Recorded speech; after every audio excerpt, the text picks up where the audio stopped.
Mushroom harvesting machine. दोस्तों, ये तो आपको पता ही होगा कि मशरूम एक बहुत ही टेस्टी सब्जी होती है।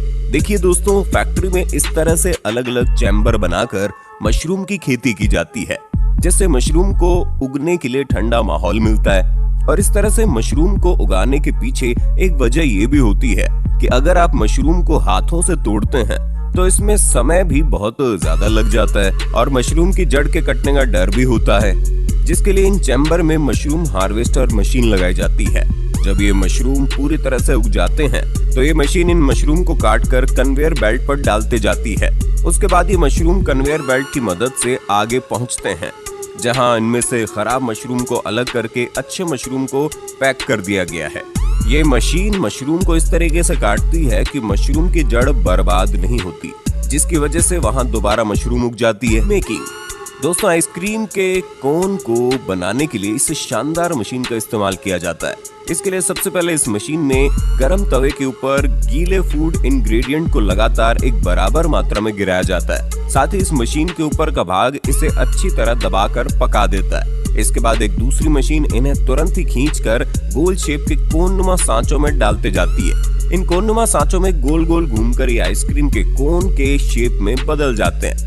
उसके बाद इन कोन को इन सांचों में थोड़ी देर और पकाने के बाद धीरे धीरे बाहर निकाल लिया जाता है और फिर इन बने हुए कोन को आगे आइसक्रीम बनाने की प्रोसेस के लिए भेज दिया जाता है। काटा 27।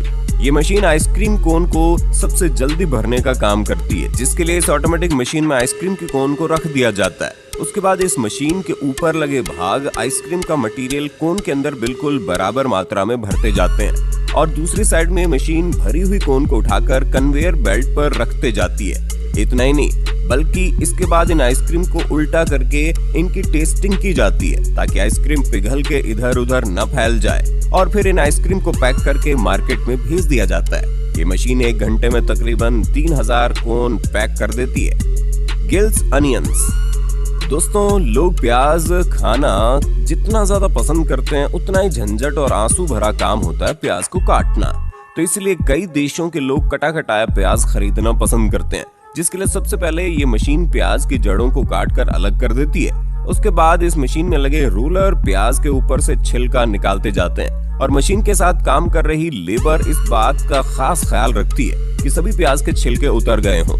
इसके बाद इन प्याज की धुलाई होती है और फिर बारी आती है इन प्याज को उनकी शेप के बराबर के सांचों में रखने की, जो काम वर्कर्स बहुत ही सफाई के साथ करते हैं। जिसके बाद इस मशीन में लगे ब्लेड्स प्याज को पतली पतली स्लाइस में बड़ी सफाई के साथ काट देते हैं और फिर इनको डिब्बों में भरकर बाजार में बेचने के लिए भेज दिया जाता है। फ्रेटेली इन डेलिकेटो। अगर आपसे अनानास का जूस निकालने के लिए कहा जाए तो आप कहेंगे कौन सी बड़ी बात है, लेकिन वहीं अगर ये कह दिया जाए कि आपको 1000 या 2000 अनानास का जूस एक बार में निकालना है तो यकीनन आपके पसीने छूट जाएंगे। तो इसी काम को आसान बनाने के लिए इस शानदार मशीन का इस्तेमाल किया जाता है। दोस्तों, ये एडवांस मशीन सबसे पहले इन अनानास को पानी से धोकर इन्हें आगे भेज देती है, जहाँ पर अनानास के बारीक पत्तों की छटाई करके और ज्यादा साफ किया जाता है। उसके बाद बारी आती है अनानास से जूस निकालने की। तो इसके लिए इस मशीन में बड़े बड़े बेलन जैसे पहिए लगातार घूमते जाते हैं, जिसमें एक के बाद एक अनानास का जूस निकलता जाता है और ये जूस एक कंटेनर में इकट्ठा होता जाता है और जूस निकालने के बाद जो मटेरियल बचता है उसे ये मशीन एक साइड में जमा करते जाती है। इसके बाद ये मशीन बचे हुए छोटे छोटे छिलकों को दोबारा मशीन में डालकर उन्हें क्रश कर देती है, ताकि बचा हुआ जूस भी निकाला जा सके।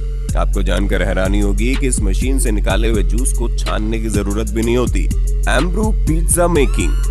दोस्तों, क्रांतिकारी मशीन पिज्जा बनाने का काम करती है, जिसके लिए इस मशीन के एक तरफ गूंथे आटे को डाला जाता है, जहां से आटे की पतली लेयर निकलती है और फिर आटे की इस पतली लेयर को मशीन के कन्वेयर बेल्ट पर रखा जाता है और इस लेयर के आगे बढ़ते ही मशीन में लगे गोल सांचे इस आटे को पिज्जा की शेप में गोल गोल काटते जाते हैं। इसके बाद मशीन के ऊपर लगे पाइप पिज्जा की चटनी को पिज्जा के ऊपर गिराते जाते हैं और फिर आगे मशीन के ऊपर लगे 2 रोलर पिज्जा के ऊपर गोल गोल घूमकर चटनी को अच्छी तरह से फैला देते हैं, जिसके बाद इसे आगे की प्रोसेस के लिए भेज दिया जाता है। बेकरी में